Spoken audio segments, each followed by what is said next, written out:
विनोद, वित्तीय संसाधन योजना पर सत्र के पहले भाग में हमने विभिन्न व्यावसायिक गतिविधियों को शुरू करने के लिए एफपीओ के लिए आवश्यक स्थिर पूंजी और कार्यशील पूंजी के आकलन के बारे में सीखा।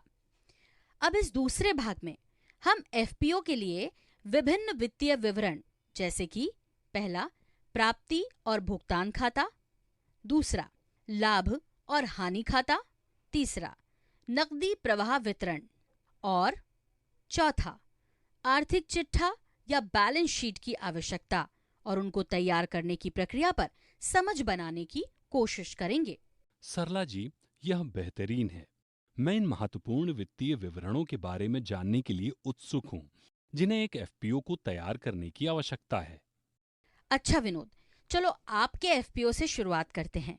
ये बताओ, आप अपने एफपीओ में किस किस तरह से वित्तीय विवरण बनाते हो?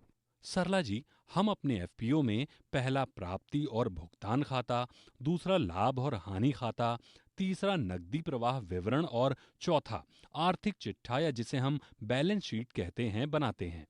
हालांकि मैं आपसे इन विवरणों और उनके महत्व के बारे में गहराई से जानना चाहूंगा। बहुत अच्छा, तो चलो हम इनके बारे में एक एक करके विस्तार से चर्चा करते हैं। विनोद, पहले हम प्राप्ति और भुगतान विवरण के बारे में बात करेंगे। यह लेखांकन की किसी विशेष अवधि में एफपीओ द्वारा प्राप्त किए गए और भुगतान किए गए कुल धन का विवरण है। इसमें एक निश्चित वर्ष या समय अवधि की पूंजी और राजस्व दोनों तरह के लेन देनों को शामिल किया जाता है। सभी प्रविष्टियों या रिकॉर्डिंग के अंत में दोनों पक्षों यानी प्राप्ति और भुगतान का कुल योग हमेशा बराबर होना चाहिए।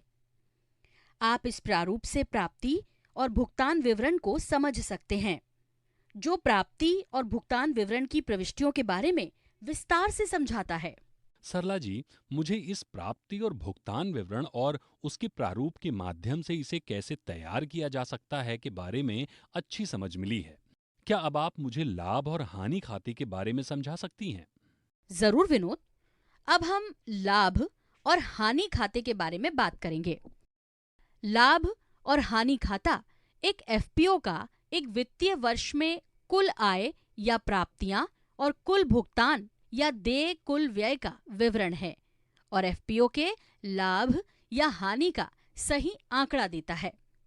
अगर हम प्राप्तियों की बात करें तो इसमें एफपीओ के उत्पाद या सेवा बिक्री से आय, किराए की प्राप्ति आदि शामिल है। इसी प्रकार भुगतानों में किराए का भुगतान, वेतन या मजदूरी का भुगतान, कच्चे माल के लिए भुगतान आदि शामिल है। इसके साथ ही इसमें उस अवधि के दौरान होने वाली आय और व्यय के लिए किए गए सभी प्रावधान भी शामिल होते हैं। उदाहरण के लिए खराब ऋण आदि का प्रावधान। विनोद, अब हम लाभ और हानि खाते के प्रारूप पर नजर डालते हैं। यह आपको अपने एफपीओ के लिए लाभ और हानि खाता तैयार करने में आपकी सहायता करेगा। सरला जी, यह मेरे लिए बहुत उपयोगी ज्ञान है। चलो हमारी चर्चा को आगे बढ़ाते हैं और अब हम नकदी प्रवाह विवरण या कैश फ्लो स्टेटमेंट पर ध्यान केंद्रित करते हैं। जब हम नकदी प्रवाह विवरण को देखते हैं तो हमें ये ज्ञात होता है कि एफपीओ में पैसे के आने और बाहर जाने का एक विवरण है, जैसे आदानों, बीज, उर्वरक, कीटनाशकों की बिक्री से आय, कृषि बागवानी के उत्पादन आदि का व्यापार, सलाहकार और विस्तार सेवाओं जैसी मृदा परीक्षण, बाजार की जानकारी आदि सेवाओं से आय, गैर व्यावसायिक आय जैसे गोदाम का किराया, ब्याज आदि। इसी तरह बाहर जाने वाले धन या एफपीओ के खर्च में शामिल है उपरिव्यय जैसे किराया, बिजली, परिवहन और संचार, बैठक व्यय, कानूनी अनुपालन आदि, व्यवसाय से संबंधित व्यय जैसे बीज, उर्वरक, कीटनाशक, कच्चा माल, उपकरण, मजदूरी आदि की खरीद, स्टाफ सदस्यों का वेतन और अन्य लाभ। इसे इस प्रारूप से समझा जा सकता है कि जो विभिन्न मदों के तहत एफपीओ से नकदी प्रवाह और नकदी बहिर्वाह के वर्गों के बारे में दर्शाता है। धन्यवाद सरला जी, मुझे एफपीओ के लिए नकदी प्रवाह विवरण के बारे में बहुत अच्छी जानकारी मिली है। अब कृपया मुझे आर्थिक चिट्ठे या जिसे हम बैलेंस शीट कहते हैं के बारे में समझाइए। अच्छा विनोद, अंत में हम आर्थिक चिट्ठा या बैलेंस शीट के बारे में चर्चा करेंगे। जहां तक बैलेंस शीट का सवाल है, तो ये एक ऐसा विवरण है जो साल की किसी खास तारीख यानी 31 मार्च को एफपीओ की कुल वित्तीय स्थिति की तस्वीर प्रस्तुत करता है। दूसरे शब्दों में ये दिखलाता है कि एफपीओ वर्ष के अंत में कितनी संपत्ति का मालिक है और इसकी क्या क्या देनदारियां बकाया है।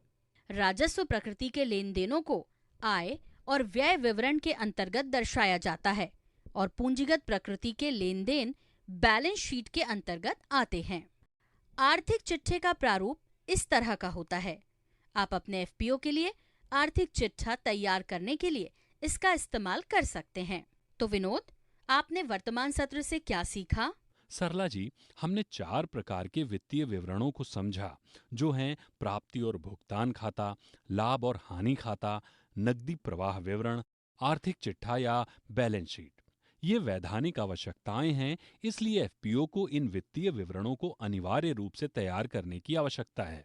इस तरह के वित्तीय विवरण एफपीओ के प्रबंधन को उसकी वास्तविक स्थिति को समझने और भविष्य के निर्णय लेने में मदद करते हैं।